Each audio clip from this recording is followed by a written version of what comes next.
Hi, I'm Bob and I'd like to speak on having your father behind you. The house I grew up in was an isolated one, and though it was fun to have huge fields outside and even a vineyard at the edge of those fields, for me, a youngster, not yet into his teens, the nights were scary. What was most scary was the whining, screeching, sometimes thundering sound of the wind outside. And one of my duties as the eldest was to walk to the rear of our home and shut the back window. To do so, I had to leave the warmth and security of the living room where my dad and the rest of the family sat, walk through the dining room, down a long, badly lit corridor, and there at the end was a window, opening like a gaping hole into a dark, terrifying world from which came the eerie sound of the monster wind. The window opened outward, and what I found most terrifying was to have to stretch my hand out and try and grasp the edge of the window outside and pull it in. Outside was the roar of the wind, inside total safety.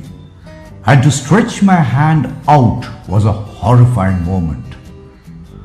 One day, as I struggled with my fear, picked up courage and was about to thrust my hand, I heard a noise behind.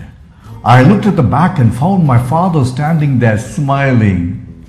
"You're here?" I asked, for want of anything else to say to him.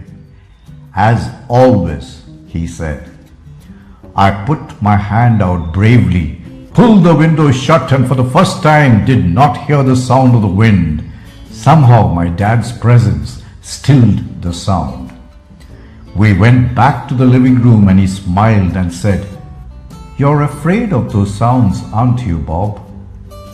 "Yes," I said, "but I wasn't today." "And yet," he said, "I've stood behind you every day as you made your way to close the window each night. I've stood there till the window's shut and then I've tiptoed back." "Thanks, Dad," I said gratefully. It's been many years since those days in that lonely house, but the sound of the wind has been replaced by other sounds and fears, that of creditors, cries of near bankruptcy, grief, bitterness, and quite often the fear of people who have tried to harm me for something I've written. But somehow, I'm not as much afraid as I should be. I look back and smile. It's not my earthly father who stands behind me, but another, divine and mighty, and with him behind, the terrifying sound outside isn't terrifying anymore. I put out my hand and know no monster can touch me without his permission, and I smile at the strength that comes from just knowing he's saying, "I'm standing behind you, Bob, as always."